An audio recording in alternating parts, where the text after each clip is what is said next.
History tutorial. Okay, calm down. Up here. True.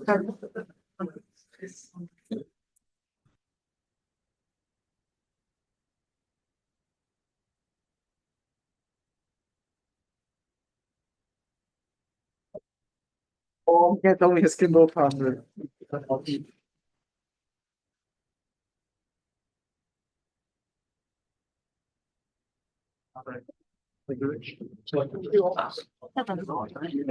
You good? I'm not.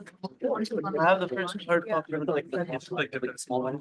We used to have the hard copy. The other five, I don't. Don't say anything. Say your first. Spoiler alert. Reading second. Spoiler alert. Somebody dies.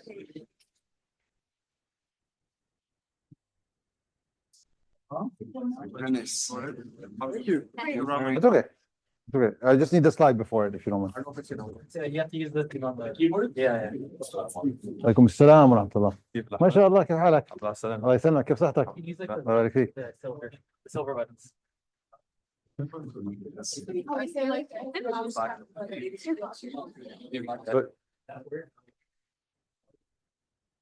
Keep sending email.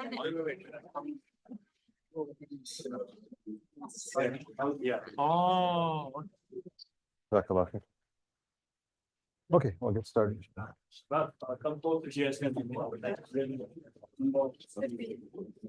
There's more Ajr, inshallah. Come close. All of you. What's up, this already? No. طيب. بسم الله الرحمن الرحيم. الحمد لله رب العالمين، والصلاة والسلام على سيدنا محمد وعلى آله وصحبه أجمعين. الله أكبر ولله الحمد. اللهم اجعل جمعنا هذا جمعا مرحوما، واجعل تفرقنا من بعده تفرقا معصوما، ولا تجعل فينا ولا منا شقيا ولا محروما.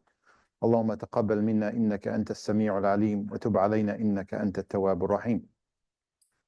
جزاكم الله خير for coming. It's I think last week we had a smaller crowd. I don't know if people received the notice that after some time off due to my travel that we were back. So if you're a credit student and you missed last week, or if you're an audit and you're registered as part of like the at least in the IDA system, you will have access, inshallah ta'ala, to the lecture. I strongly suggest you listen to it. Obviously, if you're a credit, you should. Even if you're an audit, it's highly beneficial, and it describes a surah that the Prophet ﷺ taught us through a hadith عن Ibn Umar رضي الله عنه, that من سره أن ينظر إلى يوم القيامة كأنه رؤيا عين. Whoever of you wishes to see the day of judgment as if you're physically seeing it in front of you with your own eyes, فليقرأ إذا الشمس كورت وإذا السماء انفطرت وإذا السماء انشقت. The Prophet said, if you wanted to actually, as if you're looking at the day of judgment in front of you, read 3 surahs. The first one we covered last week, Surah Al-Takwir, إذا السماء كورت. Today, inshallah, we will read the next one of those 3 surahs that are mentioned in this hadith, إذا السماء انفطرت, Surah Al-Infitar. And then the third surah would be إذا السماء انشقت. And so we are in the sequence of talking about surahs that are in the second cluster. If you remember, the first cluster we covered and completed, we broke down Juz' Amma into 4 clusters. The first cluster talked about the 3 essential components of tadayyun, or faith. Tadayyun is a concept, where deen comes from, right? And so we're not really specifically just talking about Islam, but tadayyun in general. Before somebody adopts a system and says, yes, I will follow this system, I will follow the obligations, I will stay away from the prohibitions, I need to buy in. How do you buy into something? You need to understand its fundamentals, its basis, its objectives. And so the first cluster of Juz' Amma, which was composed of Surah Al-Naba, Surah Al-Nazi'at, and Surah Abasa, covered that. We completed that first cluster and we started the second cluster last week. The second cluster is about choices. Okay. Most of you, if not all of you, are in an educational institution. You will notice that if you look at if you're taking philosophy or religion, or if any other tradition for that matter, anybody who talks about choice talks about it with a degree of assumptions or uncertainty.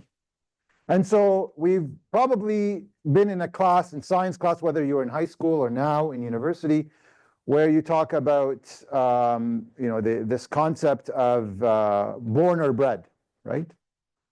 And it's talked about from the perspective of choice. So the choices you make, is that because of genetics? Or is it because of how you were raised? Or is it because of both? And so there are a lot of opinions out there that also accompany assumptions, but it's not a full understanding of this concept of choice. Islam is the only religion and the only basically thought process, for that matter, that provides you this clarity on what choice is. And this section covers this concept of choice from different angles. Actually, this section has 5 surah, starting with Surah Al-Takwir, ending with Surah Al-Buruj. And so Surah Al-Takwir last week covered the lens or the perspective when we talk about choice, that choice is sacred. That you and I are given a choice, and we are given a choice by Allah subhanahu wa ta'ala. وَمَا تَشَاءُونَ إِلَّا أَن يَشَاءَ اللَّهُ. That you do not will, you do not choose, except that Allah subhanahu wa ta'ala chose for you to choose. And this blessing is not actually given to every creation. It's only given to 2 creation, the ins and the jinn, humans and jinn. And those are the 2 that the surah is addressing, because those are the 2 creations that will be taken into account on the Day of Judgment. You see, your choices are sacred. The only thing you own, the only thing you will ever own, is not your clothes, is not your house, is not your car, it's not your laptop, it's your choices. What you have now is temporary. It will be given to somebody else, whether you grow out of it, whether you get something new and so you get rid of the old, or simply if you die. Nothing follows you to your grave. These are all things that you're borrowing for a period of time. It's temporary.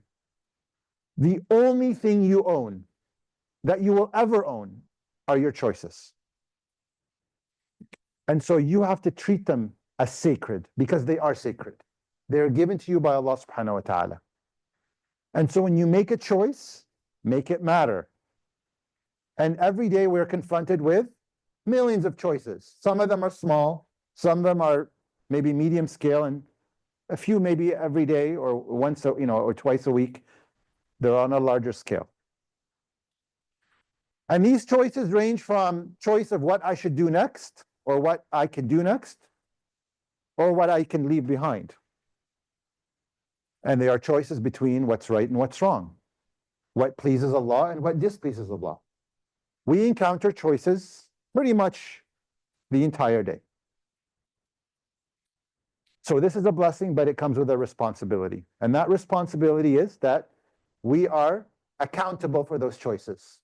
These are not it's not something that Allah gave us and then we just treat it as we wish and then no consequences. There's accountability with the choices we make. And so, cue in Surah Al-Infitar. Surah Al-Infitar, whereas we talked last week about the sanctity of the human choice, their freedom to choose.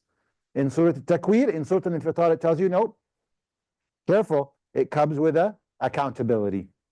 You will be accountable for those choices. And inshallah, the whole is maybe, because it's inshallah, I plan to cover this within the hour, that we will also start the next surah, Surah Al-Mutaffifin, which talks about, yes, you have sacred choices, and these are what you own. Yes, you're going to be taking into account, there's accountability. And by the way, there are also consequences. And consequences to choices are not just akhirah, they're dunya as well. Most people think when they think about their deeds, on the Day of Judgment, yes, of course. But our choices the halal and the haram that we do in this life, the right and the wrong, the just and unjust, those have actually consequences in our lives.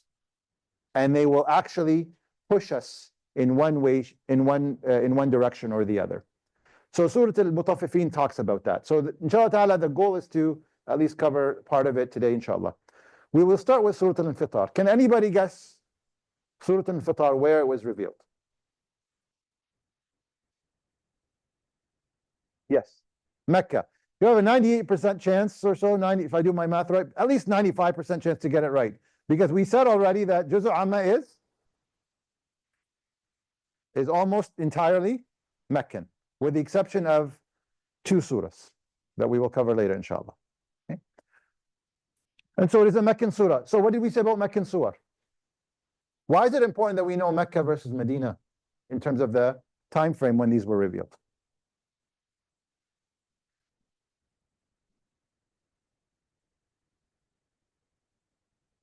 Why do scholars break it down into Meccan period or Medini period?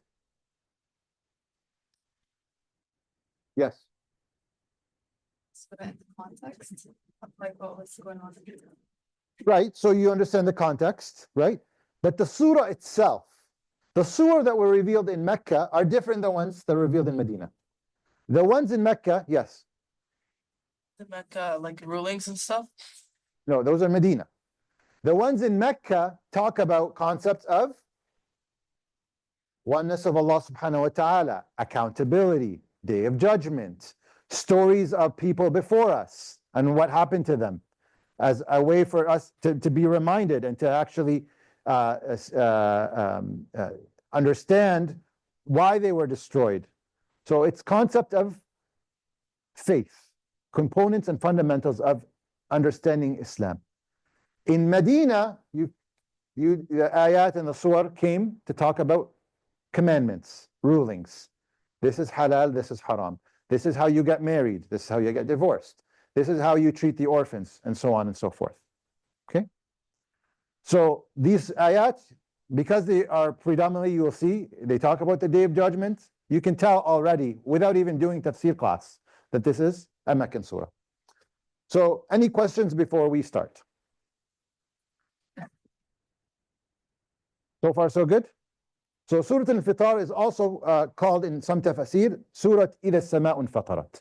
So I want you to get into the habit of learning the names of the surah. There are some surah have multiple names, and so this is one of them that has a couple of names. So let's start together, inshallah, by reading the first 5 ayat. أعوذ بالله من الشيطان الرجيم بسم الله الرحمن الرحيم إذا السماء انفطرت وإذا الكواكب انتثرت وإذا البحار فجرت وإذا القبور بعثرت علمت نفس ما قدمت وأخرت. So just like Surah Al-Takwir started, Surah Al-Infitar starts the same way. Either when this happens, وَإِذَا, when this happens, and this happens, and this happens. It's talking about events that are going to be happening on the Day of Judgment. And so when you're listening to somebody speak, and they say, when this happens, right, and this happens, the important part is coming. You know that, okay, I need to pay attention because I need to know that these are all signs. When they happen, something of relevance and importance is going to take place. And Allah subhanahu wa ta'ala, just like إِذَا الشَّمْسُ كُوِّرَتْ وَإِذَا السَّمَاءُ انْكَدَرَتْ, and they had a lot of إِذَs in Surah Al-Takwir, this has also the same style. إِذَا السَّمَاءُ انْفَطَرَتْ. What does sama means sky? And so when the sky infatarat, what does infatarat mean? Infatarat comes from the root word infitar, is actually similar to iftar. What is iftar? Breaking of the fast, right? Similarly, it's the breaking of something. And so when you break your fast, can you go back to the original state of fasting? You can't. It's done. Infitar is the state of the sky breaking. When it breaks, it can't go back to its original state. And Allah subhanahu wa ta'ala is saying on the day of judgment, when the sky infatarat, when it internally breaks, that it can never go back to its original state. And the Arabs in poetry say, al-qalbu yanfatir, in some poetry. So the hearts break, right?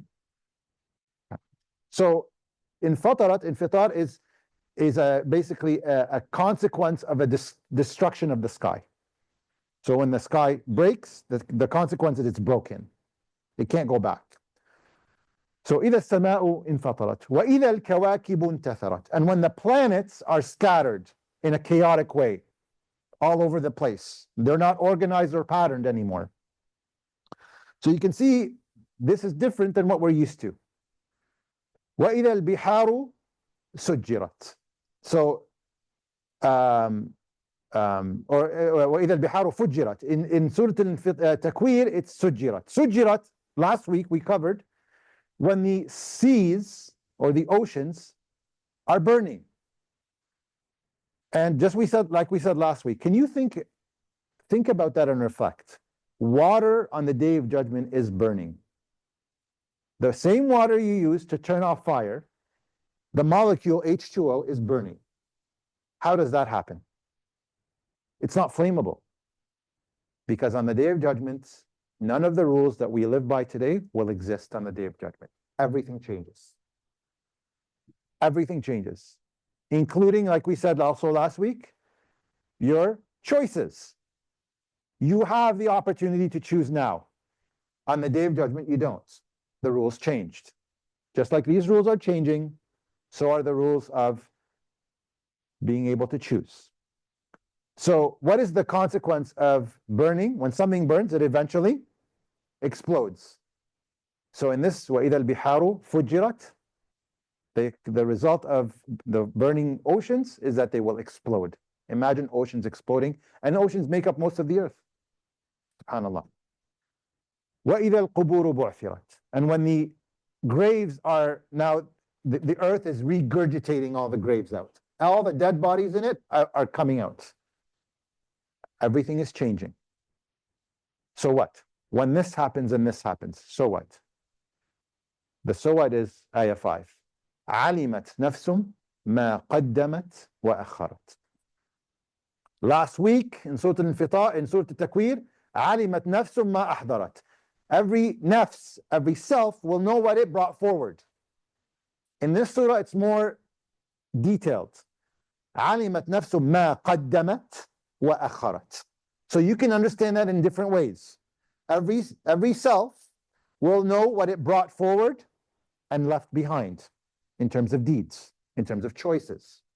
Or every self will know, and the key word here is alimat. It will know that all the deeds it allowed to move that allowed it to move forward, and all of the deeds that caused it to recede or move backwards or be left behind.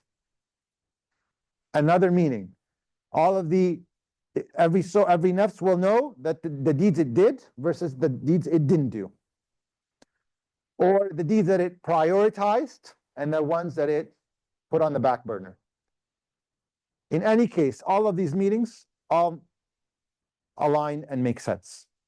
Every person will know what deeds they present and what things that they don't have, they left behind. And the key is that you will know. And that's and those are the choices you had made. The choices to move forward or stay behind. Should I wake up for Fajr today or should I not? Should I participate in this committee or not? Should I help this person out or am I too busy? These are the choices that you make. Should I do this haram or should I not? These are the choices that you will know. Because as we said also last week, when you write an exam and you think you did well, right? You could say, I know I did well, I just don't know how well I did. Or I think I did poorly. So, I know not to expect very well, but on the, when I get my exam mark back, then I'll really know what I got. Here, the same thing in the Day of Judgment. People will know when the Day of Judgment starts. They'll have a good feeling or not so good. Oops, I didn't prepare for this. Oops, I should have prepared more. Or I think I prepared fairly well. And of course, your mark will come in the form of a book. The goal here, the point here, though, is that your choices that you brought forward and left behind will be presented to you, and you will know them. So let's continue, inshallah. يا أيها الإنسان ما غرك بربك الكريم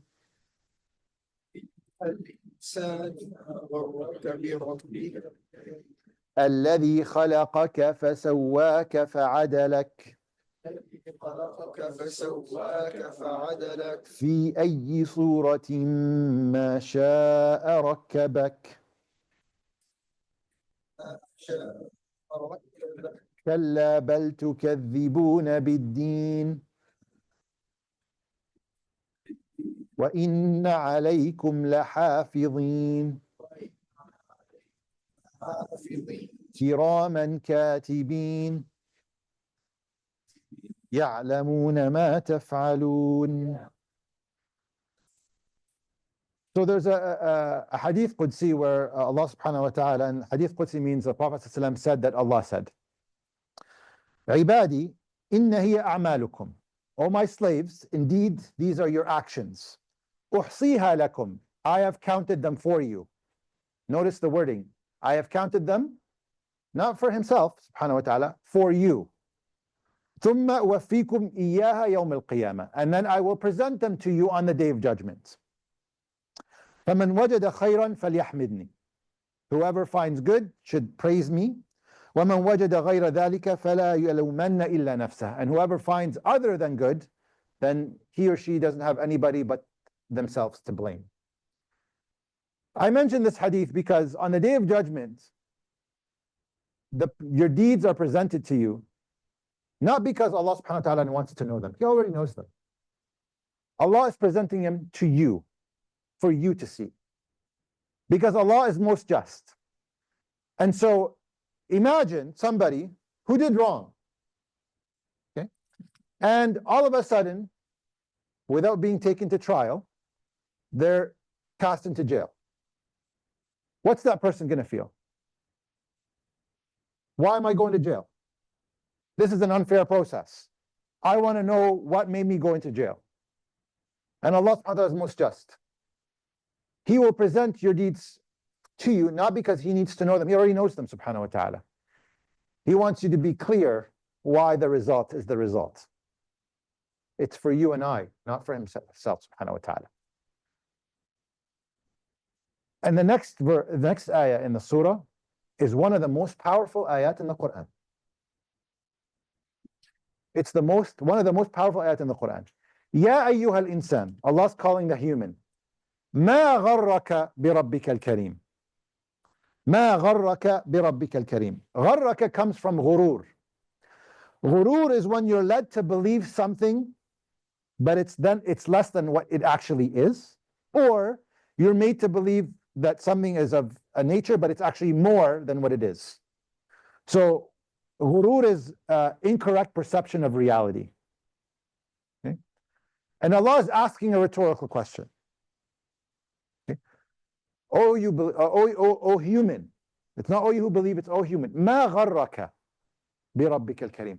What deluded you or deceived you from your Lord, Rabbak, not Ar-Rabb, not Allah, Rabbak al-Karim. What made you deluded about me is what Allah subhanahu wa ta'ala is asking. What made you, deceived you that you could do A, B, and C and not realize that there's a punishment or that I can punish you? What deluded you that you will automatically gain my mercy without trying or asking for forgiveness or keeping away from haram? What deluded you? What made you think that you can go against my commandments and still be in good position with me? What deluded you? What deceived you about me? And the way it's asked, birabbik, there's an element that Allah subhanahu wa ta'ala is trying to show you love. That it's not the Lord, it's your Lord. He's trying to get you closer to him, subhanahu wa ta'ala. He's trying to remind you that I want you close to me. I want you to be in the best state. I want you to get to know me. I want success for you. Birabbik. Which Rabb? Al-Kareem, the most generous. To remind you that everything you have is because of the most generous. All the blessings that you enjoy is because of his generosity, subhanahu wa ta'ala. So what deluded you? Because he was generous to you, then you take advantage of that and you start formulating some weird perception that Allah subhanahu wa ta'ala blessed me, gave me all of these things. I'm in good standing with him. I can do whatever I want. At the end of the day, he'll forgive me. There is no punishment for me. What deluded you? What deceived you about Allah? Allah is asking, that makes you think this way. If we approach a haram and we do it, are we really convinced that it's haram? Or are we really, with 100% certainty, we know that there's a punishment with this haram? We may say, oh, people who do X, Y, Z, who look at things they shouldn't be looking at, or engaging in conversations they shouldn't be engaging in, or doing things in public or in private that displease Allah subhanahu wa ta'ala. And they do them. Are you really 100% convinced that what you're doing is wrong? Because there's no person that will do something is wrong if they 100% believe it, that it's 100% wrong. Humans don't work this way. People make decisions when they give excuses, when they justify actions. And so you may see somebody who says something is haram and they do it. There may be an issue with their perception. They may have justified it to themselves and say, I have an excuse to do this. I know it's technically it's wrong, but I could do it. And they give 100 excuses. I fall outside of this because I have special circumstances. Or I'm going through a lot. I think it's okay for me to do this. Or it's something small. I've done enough good in my life. People have to justify wrong before they do it. And so when you start justifying something, then that means you're not 100% convinced it's wrong. Otherwise, you wouldn't do it. And so why do we let things deceive us about Allah subhanahu wa ta'ala? This is what Allah subhanahu wa ta'ala is asking us. And so there's the connection, bi rabbik. You're my ibad. I want you close to me. So why do you think this way? الذي خلقك فسواك فعدلك. The one who created you, reminding you and I, he's the one who created us. Everything that we have here is because of him subhanahu wa ta'ala. الذي خلقك فسواك, and sawaka comes from he gave you, he made you in a way that's functional, that could get specific functions done with a skill set and capabilities. فعدلك, and he balanced you. All of that he gave us subhanahu wa ta'ala. What deceives us about him? Why do we continue to transgress him? Why do we not follow his orders? Why are our choices lacking? في أي صورة ما شاء ركبك. And this is sometimes misinterpreted, this ayah. Surah here, most people think that it means image. That he gave you a certain image. It's not just image. It's a form. And a form includes all types of things. So yes, the way you look, but the way you're able to function, your perception, your personality, all these things. في أي صورة ما شاء ركبك. He's the one that willed for you to be the way you are. And so a side note, why do we care so much what people think about us and how we look like? when it is Allah subhanahu wa ta'ala saying, في أي صورة ما شاء ركبك. He's the one that chose how you are, that chose your form. Physical, emotional, intellectual. في أي صورة ما شاء ركبك. He could have ill-equipped you, subhanahu wa ta'ala, and still asked you to fulfill the functions that you're supposed to fulfill. He could have asked us to do that. But Allah subhanahu wa ta'ala is Kareem. ما غرك بربك الكريم. He doesn't ask you to do a function, not equip you with the right tools, because He's Kareem. He's generous. He actually gives us more tools to fulfill our function. So I want to open just for a couple of minutes discussion. What is our function? What is our function? Yes. To serve Allah. In what way? How do you serve Allah? Ways that He commands. Fulfilling His commands. Okay. Yes. All we do. Remembering Allah in everything you do. Okay. So making sure what you do is for Him, subhanahu wa ta'ala. Okay. Yes. Spreading deen. Da'wah. Okay. Very good. What else? Yes. Praising Him. Okay. Right. So purifying your intention to make sure everything you do is for Allah. Our function, the overarching function that Allah subhanahu wa ta'ala assigned us with, is in the very beginning of the Quran. The first time Allah talks about Sayyidina Adam is in Surah Al-Baqarah. إِنِّي جَاعِلُ فِي الْأَرْضِ خَلِيفَةً. Your task, you and I, not just Adam alayhi salam, but our task, our role in life, our purpose of existence is to be a Khalifa. What does a Khalifa mean? Yes. A vicegerent. What is a vicegerent?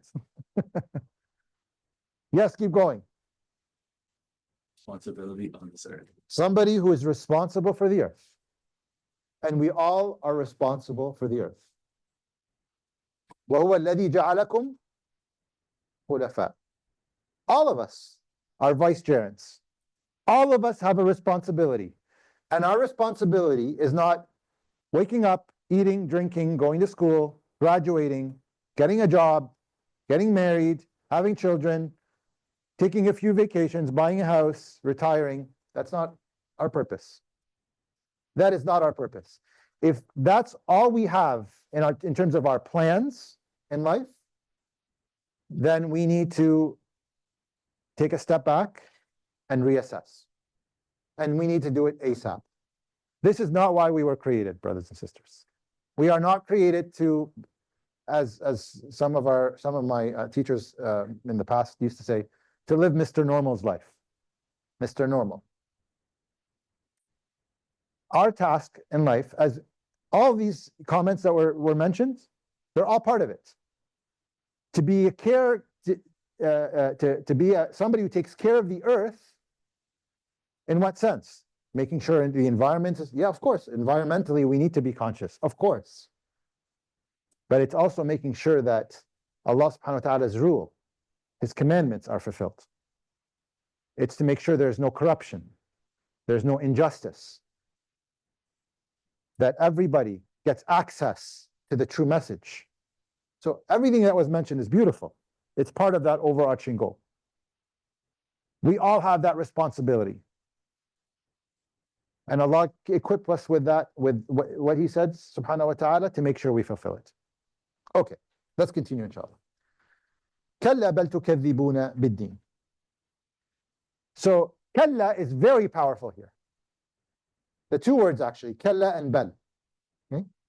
They seem so small, but here, significant meaning. Kalla, which means in Old English, nay, okay? No.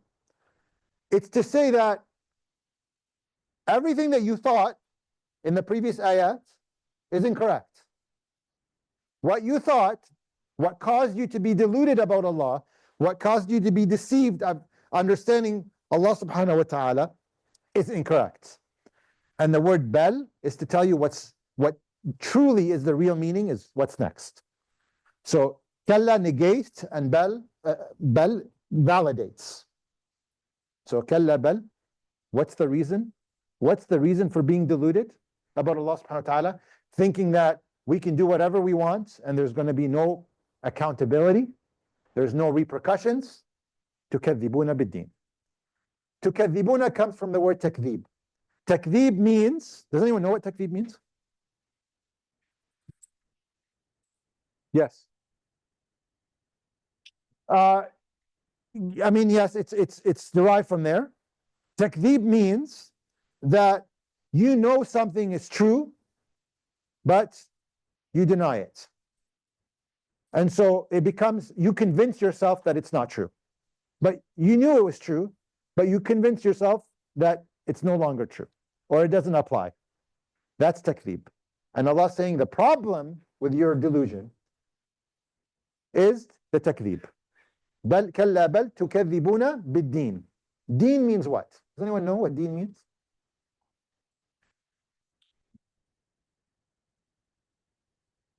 Deen. Yes.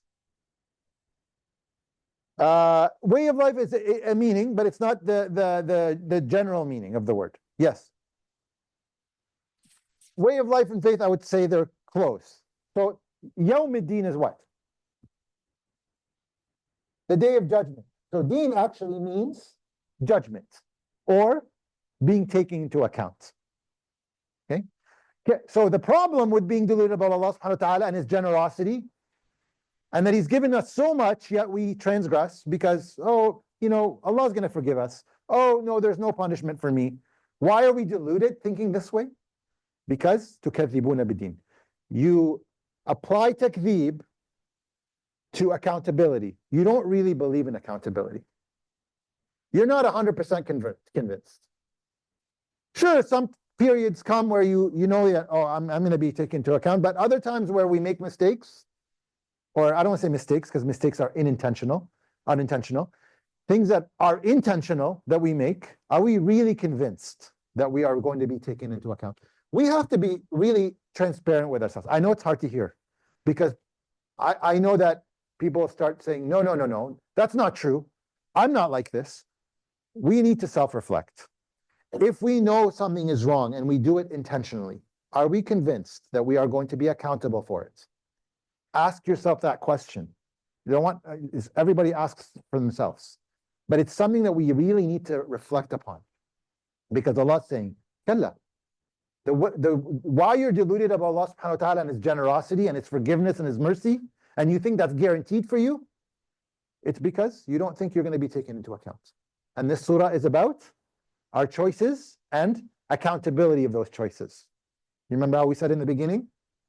Surah Al-Takwir talks about sacredness of choice. This surah talks about accountability of choice. Yes, they're sacred, but they come with, you're going to be judged. You're going to be judged on what you say and what you do. Kalla bal tukadhibuna bid-din. Yes. Why do you reject the religion, or is it nay? So yeah, so I mentioned this in the first couple of lectures. I'll mention it again. This translation is just a translation to help you read the ayat. The purpose of the tafsir is to actually give you the true meaning and the tafsir and that the scholars have said of what these words mean. I just put this here because it's nice side by side. But the whole point of going into the detail is to really give you the true meaning, not just the surface meaning. This is like literally the translation. Okay. So I don't want you to use this English except just to give you an idea of what we're talking about.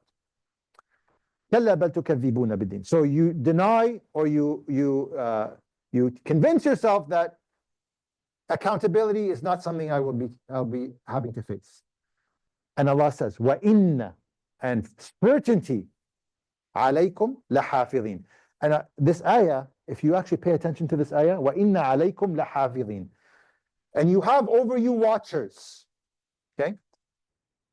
In Arabic, there are things called articles or huruf at-tawkid. Tawkid means to emphasize with certainty. Allah doesn't need to emphasize anything in the Quran. Everything in the Quran goes. But for us, just to make sure that we understand, sometimes Allah adds articles of certainty. Inna is one of them. Alaykum On top of you, there's another one, and la. You see, la hafidhin. Allah could have said hafidhin. Inna alaykum hafidhin. But subhanahu wa ta'ala said la hafidhin to emphasize even more. Emphasis upon emphasis. Over you are watchers. They are watching everything you decide to do. وَإِنَّ عَلَيْكُمْ لَحَافِظِينَ, and they are kiraman katibin. They are honorable. And they write and record everything. They are honorable because they're not going to make something up about you. They will not add extras and they will not subtract. They will write exactly what you do. And it comes after the word ad-din, accountability. So you will be accountable for everything you do. وَإِنَّ عَلَيْكُمْ لَحَافِظِينَ. They're kiram, they're honorable, and they write everything. يَعْلَمُونَ مَا تَفْعَلُونَ. They know everything that تفعلون, not تعملون. تفعلون. تعملون is more specific than تفعلون. تفعلون is more generic. تعملون, if Allah subhanahu wa ta'ala would have used تعملون, تعملون, some scholars have said that it means your deeds. But here تفعلون means more than that. إن التوكيد على كمان ولا عليكم لحافظين. All of them. So just if you want to be sure, you have over you watchers. They are watching everything you do and everything you say. And لحافظين, so they know your ideas, your thoughts, your actions. It's aware to them. And they will not add or subtract from them. They are yours, but you will be taken into account for your deeds and what you say. Alhamdulillah, it would have been also our thoughts. Actually, at one point, it was our thoughts. And the Sahaba got very nervous. And Allah subhanahu wa ta'ala then revealed the ayat,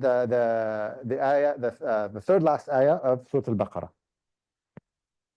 Anyone know what does that third ayah say? That third last ayah? I think everybody should memorize the last three ayat of Surah Al-Baqarah. Yes. وَإِن تُبْدُوا. Yes. وَإِن تُبْدُوا مَا فِي أَنفُسِكُمْ أَوْ تُخْفُوهُ يُحَاسِبُكُم بِهِ اللَّهُ. Right? So whatever you hide, conceal, or you reveal, Allah subhanahu wa ta'ala will judge you. فَيَغْفِرُ لِمَن يَشَاءُ وَيُعَذِّبُ مَن يَشَاءُ. Allah subhanahu wa ta'ala will forgive whoever He pleases and will punish whoever He pleases. And then the Sahaba asked the Prophet ﷺ, and the Prophet ﷺ told them that you will not be held accountable for your thoughts. But that doesn't mean they don't know them. يَعْلَمُونَ مَا تَفْعَلُونَ.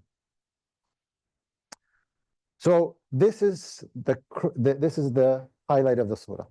Okay, so we'll finish off inshallah ta'ala the surah. إِنَّ الْأَبْرَارَ لَفِي نَعِيمٍ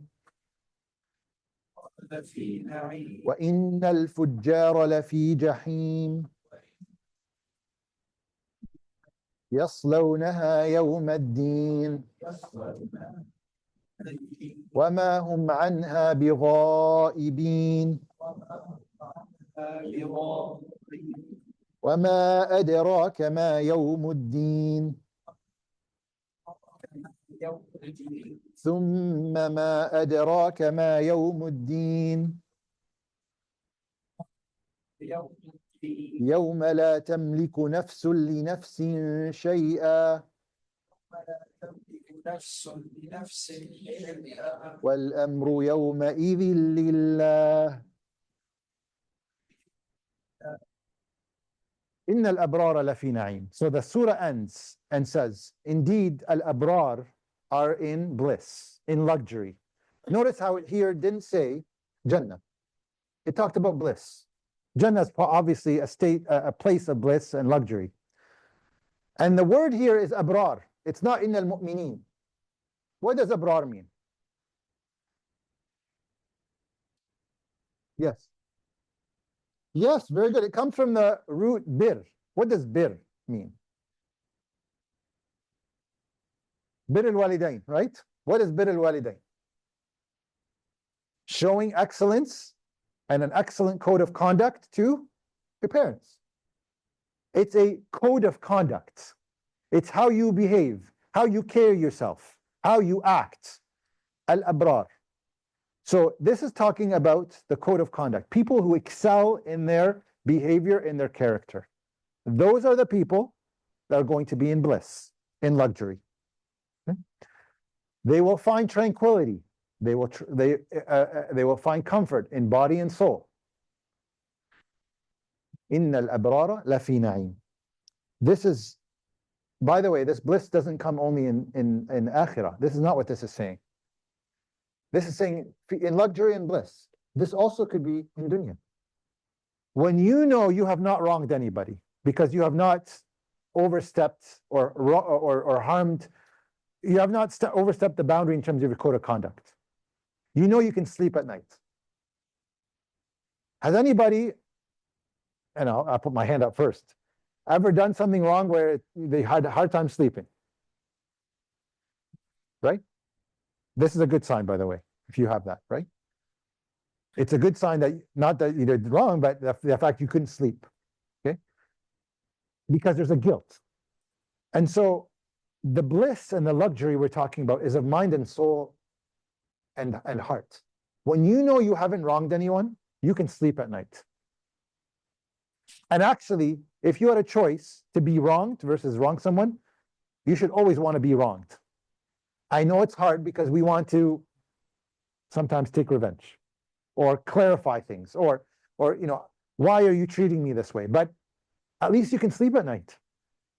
Because on the day of judgment, every argument has to be solved.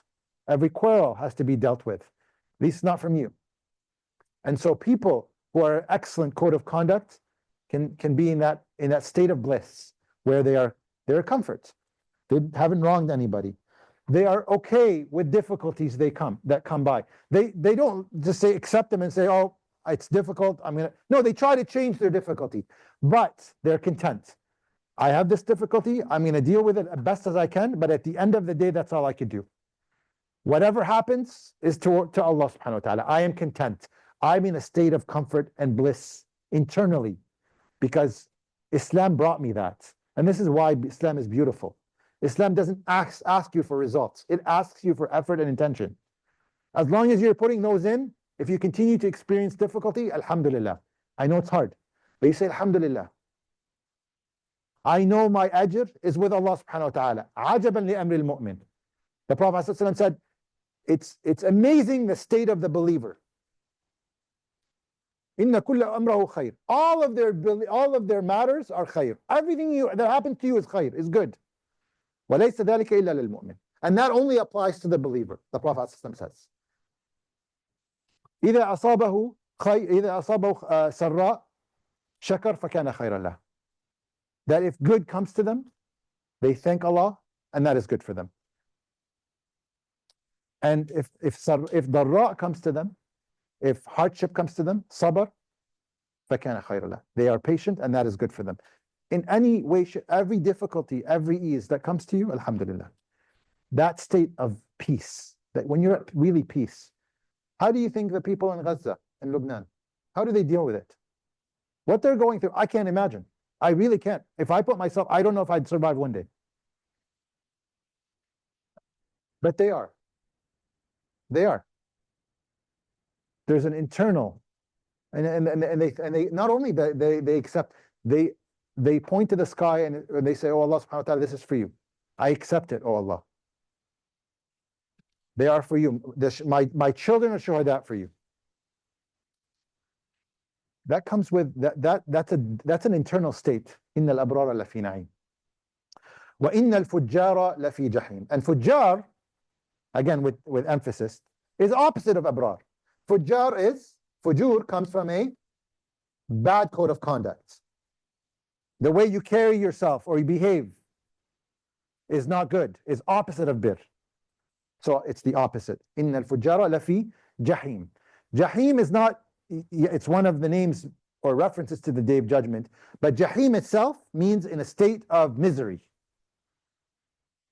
So hellfire is not Jahannam. Jahannam is hellfire. Jahim is the state of misery somebody feels in the Day of Judgment, in the hellfire. But this misery, by the way, is not just in the hereafter, it's also in this life. Fujur leads the way that people conduct themselves that is poor causes them to be living a life of misery. How many rich people, famous people do we know that are in a life of misery? Many. For different reasons. But I will tell you, there are people that I know that are, for example, leaders in the corporate world that had to step on the necks of many people to get to where they are. And they enjoy the luxuries of this life, but they're not happy. They're not happy.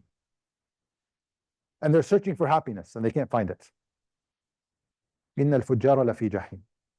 So what's this connect with choices? The choices you make, the way you conduct yourself, will allow you to live in bliss in dunya and akhirah. In a state of comfort, in a state of contentment here. And then the choices that are poor will cause you to live in the opposite. يَصْلَوْنَهَا يَوْمَ الدِّينِ. And on the day of judgment, they will enter it. And notice how it's يَوْمَ الدِّينِ, not akhirah. Reference to deen again, accountability, just so we don't forget. This is about accountability. وَمَا هُمْ عَنْهَا بِغَائِبِينَ. And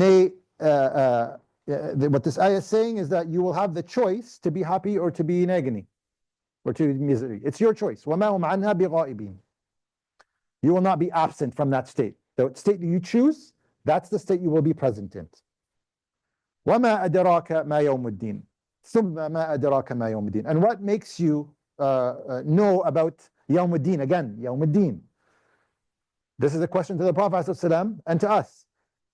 And what do you know about the day of accountability? And then again repeated, ثُمَّ مَا أَدْرَاكَ مَا يَوْمُ الدِّينِ. And what do you know about it?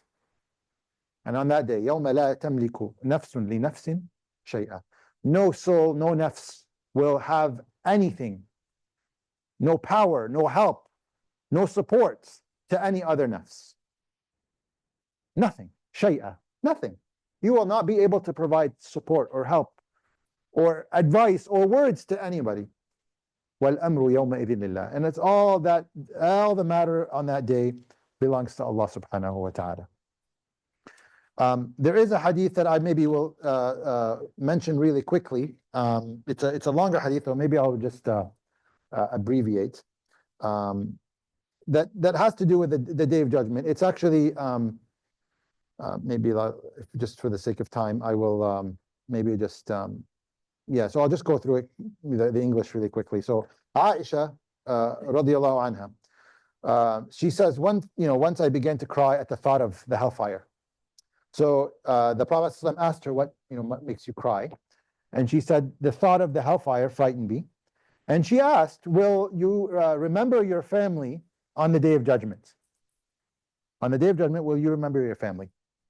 So the Prophet ﷺ responded to her and he said, there are 3 occasions when one will not remember anybody else. You will not remember anybody else. First, when the scales of justice are set up. Okay? When the scales of justice are set up to determine whether the weight of one's deeds is heavier or lighter than their sins. The second is when the books of deeds are delivered or distributed to people. You will not care or remember anybody else. Your only thought is that book.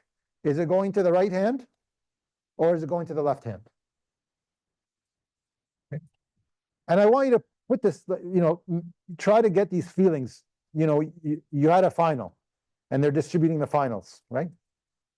And you're sitting there waiting for your name to be called to, I don't know if they do that anymore, or do they hand out the exams or is it all online? Oh, that's too bad. We used to actually be handed back the exam in class. And so I'm aging myself now, right? But you know what? It really hits home, this concept, that you're waiting to get that paper, to read it, to see what you got. On the Day of Judgment, it'll be your book. And the third is when the bridge will be placed over the pit of hellfire and everybody will be commanded to walk over it. And everybody will have to walk over it. وَإِن مِّنكُمْ إِلَّا وَارِدُهَا. Everybody will have to cross that. And by the way, that bridge is thinner than a strand of hair. And it's extremely sharp. And everybody has to make that walk over the hellfire. Those are the 3 times, according to the hadith by Abi Dawood, that people will not remember anybody else. So it is a significant day, and being that this surah talks about accountability, particularly the accountability on the Day of Judgment, it's important to recognize. And know that on that day, and I've said this before, you have no more any control, any choice. The rules on the Day of Judgment change, including your idea of having a choice. Just like all of إذا at the beginning of the surah, these things are all outside of physics. Science can't explain these things anymore because it's a whole different world. Same thing with your choices. It's a whole new different world. You will not have access to choice on the Day of Judgment. The choice is now. It's a limited period of time. Limited offer, limited time offer. That's it. Take advantage of it because it's sacred and you'll be taken into account. Any questions before we move on? Inshallah, just another 15 minutes to cover the beginning of Surah Al-Mutaffifin. Yes. Try not to take it, but whatever, like but intention, is it like a state of the heart, or like what are those things that could? Yeah, so no, the intention is not thought. So thought is like I mean, it could be, it is a form of thought, but a passing idea is what I mean. So for example, oh, maybe I should, should I consider doing this? You don't have an intention to do it per se, but it's just passing. And by the way, that's how shaitan works. Shaitan doesn't start with you commanding you to do an action. He throws an idea in your mind. It's a passing thought. And then he nurtures it until it becomes more of a solid idea. And then it goes from an idea into an intention, and then from an intention to an action. And shaitan doesn't stop at action. Continues to nurture it until it becomes a habit. And then he leaves you and says, it's a habit, you do it on your own now. And then Ramadan comes and people say, all the shayateen are locked up. How come I'm still doing ABC? It's because it's a habit. It's you doing it, not shaitan. Any other questions?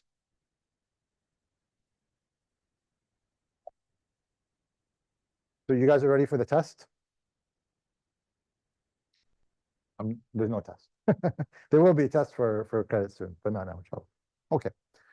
Jazakumullah khair. So I do want to cover surah, beginning of Surah Al-Mutaffifin, because it is a longer surah to go through, and I want to make sure by next week, actually by next time, we finish it. Next week, maybe I'll mention it after. I'm sorry, I have to travel again. I promise, inshallah ta'ala, that is the last time for the term. So we'll just talk about logistics after we cover the beginning of Mutaffifin. We'll talk about when the last day of this class is, because I know you guys have exams, and I don't want to interfere with your exam schedule. I want you to do well, inshallah. But at the same time, the Quran deserves its time. So we'll make sure that we run before exams start, but we will run, inshallah, minus next week. I will take a show of hands, just maybe now before I forget. If we did a Zoom call, because we did it before and it was miserable, the turnout. At the same time, so instead of you showing up here, you can do it from your own comfort of your home or wherever. Do you prefer that, A, versus B, coming here and having the Zoom call collectively here? So hands up for A. Hands up for B. Oh, wow. Okay. Wonderful. I didn't think it would be B, but we'll continue, inshallah, next week. We will have it here at 5:30. But it will be, log in here through Zoom, inshallah. And I won't be sitting here in front of you. I will be, in another time zone, inshallah. Okay. So no change for next week. Jazakumullah khair. Let's start with Surah Al-Mutaffifin. So Surah Al-Mutaffifin is actually a very interesting surah, because this is a surah. Does anyone know what Mutaffifin means, by the way? Yes. Like in the next ayah, الذين إذا اكتالوا على الناس يستوفون. Yes. Yes. Yes, so the Arabic is explained. The English is a bit more difficult, but inshallah I'll explain it. Surah Al-Mutaffifin, before we go into the details of what the meaning of Mutaffifin, which comes from Tafafa. Is it a Meccan or a Madani surah? Meccan, very good. 95% chance you get it right. Okay, Meccan.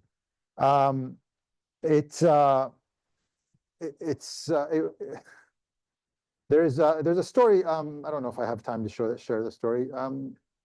Actually, we'll maybe forego the story. Another name for the surah is Wailun lil Mutaffifin, the first ayah. There are actually some scholars who said it's Madani. Okay, the majority said it's Meccan because it talks about being a fraudster. Okay, and that practice was prevalent in Medina. So that's why some scholars said it's Madani, although most say it's Meccan. Meccan because of the nature of the ayat, and those scholars justify that it's talking about a practice that will be coming in Medina later. So watch out for it. Okay, so we'll take the majority opinion that it's Mecki, inshallah ta'ala. Okay, now we talked about the surah. This is going to be covering. So we talked about choices, the sanctity of your choice. You have sacred choices that Allah gave you, that you're going to be held accountable for those. And this surah talks about the recording of those choices and that there are consequences to those choices. And those consequences is different than accountability. You will suffer consequences or you will gain consequences in dunya and akhirah. And this is what this surah talks about. It starts off with an example and it ends with an example. And between these two examples, it goes into the elaboration of the consequences, or the recording and the consequences. But it starts with an interesting example. And Allah starts it with a very powerful way. وَيْلٌ لِلْمُطَفِّفِينَ. Wail. Okay? Wail, there are different meanings to wail. Wail means woe, or it's a warning. Warning to the mutaffifin. Some scholars have actually said the word wail is a place in the hellfire, in the depths of hellfire, called wail. Both meanings get you the point. It's a warning, or it's a place, special place in hellfire for al-mutaffifin. And by the way, we all have to fear these attributes of mutaffifin, because fraudsters is what I used, but it's actually more than that. Let's go back really quickly just to some meanings I want to cover, inshallah. So, tafafa means something was made little, even though its nature wasn't little. You've taken that, you've described something, or you've perceived something of lower value than it actually is. Okay, or not perceived, but you've made something of lower value than it actually is. So a tufaf comes from trade or selling. How did they sell back in the day? They had standards. So they would put something on a balance, and then they would have a standard kilogram weight, right? And they would put it on the other side. That's how you measure. I don't know if you guys, maybe you're too young for this, but right now there are scales. You can weigh yourself on a scale. It will tell you the reading. But before, it was two scales. You would stand on one. You would put a known amount, a standard quantity of mass on the other. And until you become even, right? They keep adding until when you're even, now you can read how much you weigh based on how much was put to balance. The other way of selling and measuring was a standard container. You fill that standard container. Once it's full, I know that that's how much volume I'm getting, and I pay the price of a container. Okay?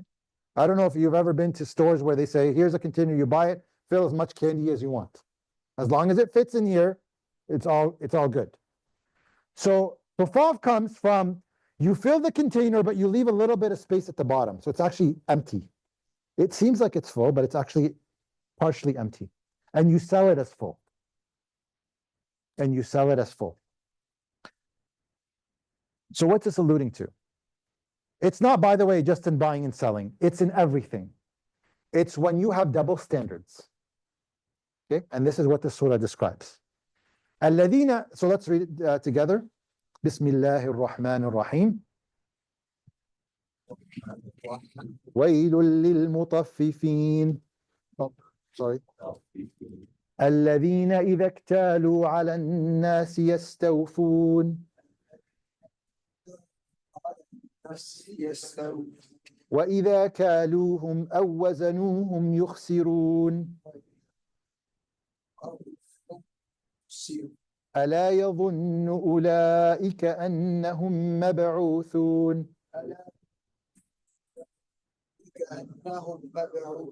ليوم عظيم يوم يقوم الناس لرب العالمين. So, warning to the mutaffifin. Who are the mutaffifin? As the sister mentioned, the next two ayat describe. الذين إذا اكتالوا على الناس يستوفون. Okay. So, a quick Arabic lesson. طيب. When I say ba'a in Arabic, what does that mean? Does anyone know? Sell. When I say ibta'a, bought. You see the difference? You guys see the difference? Ba'a and ibta'a. What did I add? Ata. It changed the meaning. Okay? Same thing. If I say shara, what does shara mean? Shara. Ishtara is bought. Shara is sell. So the ta makes a difference. Okay? So we get to the point. الذين إذا اكتالوا. So kalu means what? Kalu means you are the one that is providing something. In trade terms, you are the one that's filling a container to sell. Okay? Iktalu is somebody is filling it for you. You guys see the difference? Kalu and iktalu, just like shara and ishtara, ba'a and ibta'a. Clear? So, الذين إذا اكتالوا, if they go and they're seeking, and it's not just buying and selling, but I'm giving it to you in that context first. إذا اكتالوا على الناس, so if they go purchasing from people, يستوفون, they want to make sure they get the actual correct measure of what they're buying. Is that a problem, by the way? It's not a problem. You should get your right. It's your right to fill the container. It's your right to get the kilogram, when you're paying for a kilogram, to get a kilogram. That's your right.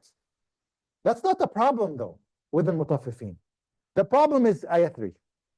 وَإِذَا كَالُوهُمْ, but if when now they are filling for people. وَإِذَا كَالُوهُمْ أَوْ وَزَنُوهُمْ, so it's to give you an idea, it's not just about measurements, because وَزَنُوهُمْ or weight is the measurement for buying and selling. كَالُوهُمْ is more generic. It's in everything in life. يُخْسِرُونَ, they take away from it. This is a double standard.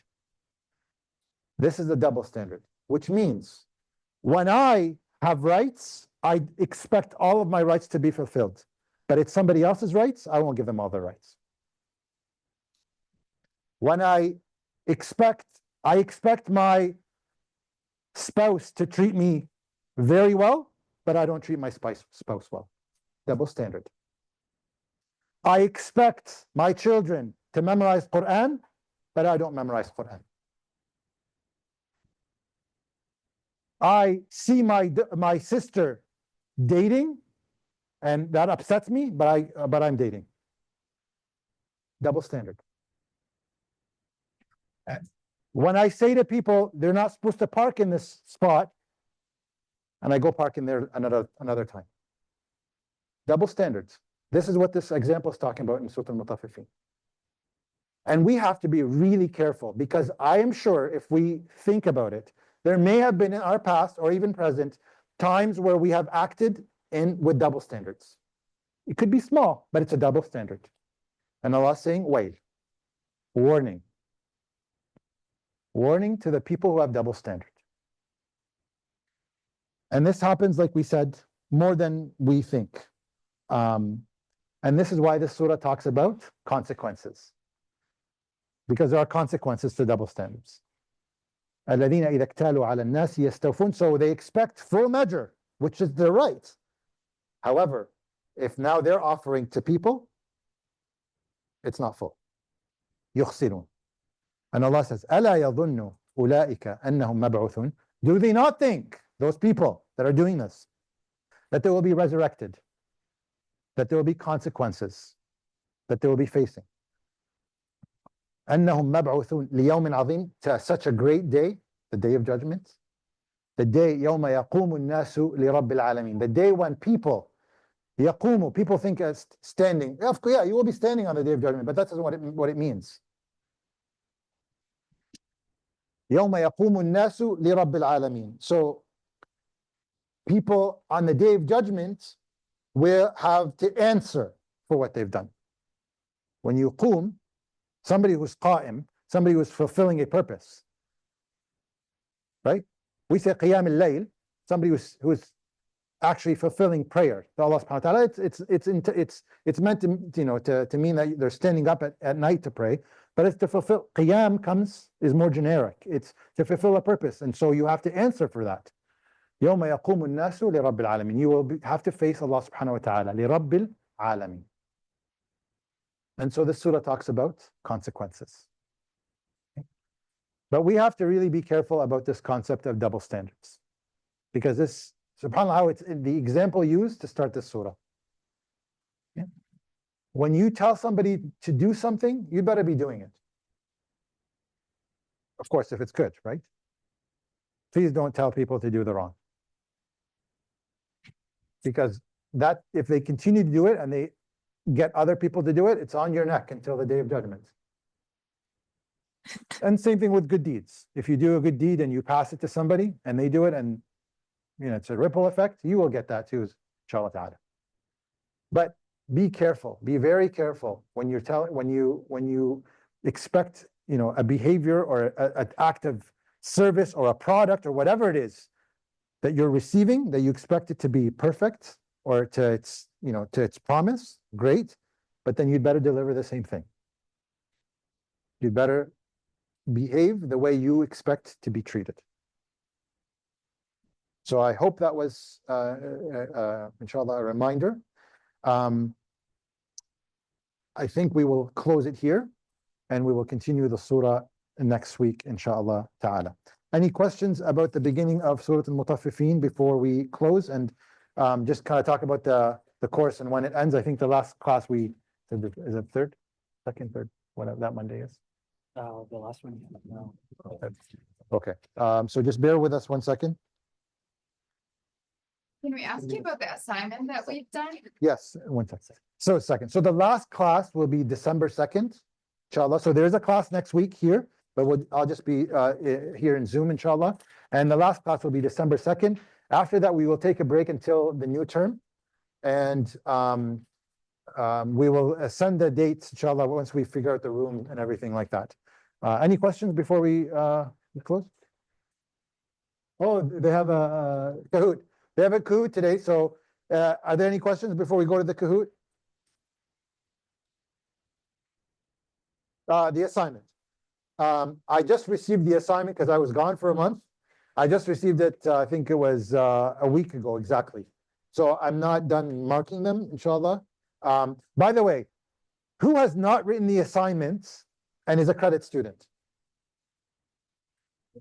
Don't worry, I won't harm you today.